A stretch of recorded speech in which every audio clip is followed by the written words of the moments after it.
নমস্কার বন্ধুরা, mixed fusion সোমার পাকশালায় আপনাদের সবাইকে স্বাগত। আজকে আমি আপনাদের সাথে শেয়ার করব জর্দা সিমইয়ের একটি রেসিপি। এই সিমইটি ঈদের দিনে, বিশেষ করে এই রমজান মাসে ভীষণভাবে কিন্তু বানানো হয়। তো চলুন কিভাবে এই জর্দা সিমই বানাচ্ছি সেই রেসিপিটি এখন দেখে নিই। এই রেসিপিটি বানানোর জন্য আমি নিয়ে নিয়েছি একটি কড়াই, আর এর মধ্যে দিয়ে দেবো আমি 2 থেকে 3 চামচের মতো ঘি। ঘিটা আপনারা আপনাদের পরিমাণ মতো দেবেন। এখানে আমি 3 চামচের মতো ব্যবহার করছি, যেহেতু সিমইয়ের পরিমাণটাও একটু বেশি। এবার ঘিটা গরম হতে দেব। আর এদিকে দেখুন আমি সিমই নিয়ে নিয়েছি। এই সিমইটাকে একটু প্যাকেটের মধ্যেই আমি হাত দিয়ে ভেঙে নিচ্ছি।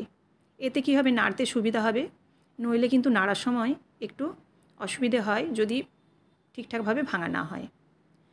ঘিটা গরম হয়ে গেছে। ঘিটা গরম হতে হতে আমি এর মধ্যে দিয়ে দিলাম কাজু কিশমিশ, আর এর মধ্যে আমি দিয়ে দিচ্ছি আমন্ডের কুচি। ড্রাই ফ্রুটসও আপনারা আপনাদের মতো ব্যবহার করবেন। এবার এই কাজু কিশমিশটা একটু নাড়াচাড়া করে সিমইটা দিয়ে দিলাম। সিমইটা দেওয়ার পর কিছু সিমই এখনও ভেঙে নিতে হবে, একটু বড় বড় থেকে গেছে, তো আমি হাত দিয়ে একটু ভেঙে নিলাম। আর এবার খুন্তি দিয়ে এটাকে নেড়ে চেড়ে ঘিয়ের সাথে কিন্তু হালকা করে ভেজে নেব। এবার নাড়াচাড়া করে খুব ভালোভাবে ভেজে নিতে হবে। এখানে কিন্তু খুন্তি থামানো চলবে না, অনবরত নাড়তে হবে, নইলে কিন্তু তলাটা বেশি লাল হয়ে যাবে, অর্থাৎ পুড়েও যেতে পারে। তো সেই কারণে খুন্তি দিয়ে কিন্তু খুব ভালোভাবে নাড়াচাড়া করতে হবে, যাতে তলাটা উপরে চলে আসে এবং উপরেরটা তলায় গিয়ে সেটাও বেশ লাল হয়ে ভাজা হয়ে যায়। আর এই পর্যায়ে কিন্তু গ্যাসের ফ্লেমটা কম রাখতে হবে। এই সিমই ভাজতে বেশিক্ষণ টাইম লাগে না। আমি শুধু ঘিয়ে 2 থেকে 3 মিনিটের মতো একটু নাড়াচাড়া করে নিচ্ছি। করে নিয়ে এবার এর মধ্যে যে বাকি উপকরণ আছে সেই উপকরণগুলো মেশাবো। তো এখানে দিয়ে দিচ্ছি আমি হাফ কাপের মতো দুধ। এখানে দুধ কিন্তু বেশি দেব না, কারণ এটা একবারে ঝরঝরে হবে, সেজন্য এখানে হাফ কাপের মতো দুধ দিলাম। এই দুধটা দেওয়ার ফলে সিমইটা নরম হয়ে যাবে, আর এই যে চিনিটা দিচ্ছি এই চিনিটাও কিন্তু গলে যাবে। এবার এই চিনি এবং যে দুধটা আছে সেই লিকুইড দুধের সাথে কিন্তু ভালোভাবে মিশিয়ে নিতে হবে। সিমইটার প্রত্যেকটা জায়গায় যেন এই লিকুইড দুধটা লেগে যায়, না হলে কিন্তু নরম হবে না সিমইটা। তো দেখুন খুব ভালোভাবে নাড়াচাড়া করে মিশিয়ে নিচ্ছি। ব্যাস মেশানো হয়ে গেছে। এবার এটাকে আমি গ্যাসের ফ্লেমটা বন্ধ করে 1 থেকে 2 মিনিটের মতো ঢেকে রেখে দেবো। তাতে কিন্তু বাকি যে দুধটা আছে লিকুইড সেটা শুকিয়ে যাবে। এবার ঢাকা খুলেই আমি দিয়ে দিচ্ছি গুঁড়ো দুধ। এই গুঁড়ো দুধটা দিলে কিন্তু খুব ভালো টেস্ট হবে।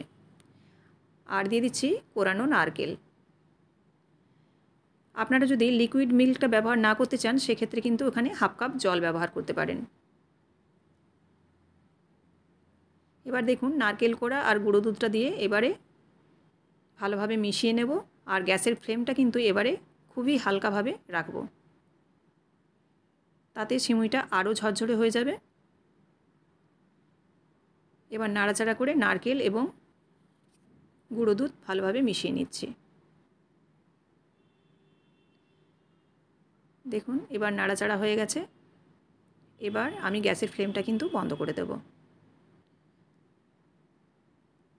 ব্যাস রেডি হয়ে গেল ঝরঝরে জর্দার সিমই।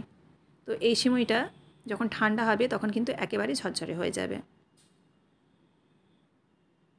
দেখুন আমি একটা সার্ভিং প্লেটের মধ্যে এবার নামাবো। আর দেখুন কতটা ঝরঝরে হয়েছে, একটার গায়ে কিন্তু একটা কেউ লেগে নেই। এরকমভাবে কিন্তু এই রেসিপিটি আপনারাও বানিয়ে নিতে পারেন। আর ভালো লাগলে অবশ্যই রেসিপিটিতে লাইক, কমেন্ট এবং শেয়ার করবেন। আর এরকমই বিভিন্ন ধরনের রেসিপি পাওয়ার জন্য অবশ্যই চ্যানেলটিকে সাবস্ক্রাইব করে বেল বাটনটি প্রেস করে দেবেন, যাতে সবার আগে নোটিফিকেশান আপনাদের কাছে পৌঁছে যায়। এবার উপর থেকে একটু আমি পেস্তা বাদাম কুচি ছড়িয়ে দিচ্ছি। আর দেখতে ভালো লাগার জন্য আমি উপর থেকে একটু নারকেল কোড়া ছড়িয়ে দিচ্ছি। কিছুটা নারকেল কোড়া আমি রেখে দিয়েছিলাম এই ডেকোরেট করার জন্য। যারা ফেসবুক থেকে দেখছেন তারা অবশ্যই পেজটিকে ফলো করে দেবেন। আবারও আপনাদের সাথে দেখা হচ্ছে পরবর্তী একটি রেসিপিতে। সবাই ভালো থাকবেন। ধন্যবাদ।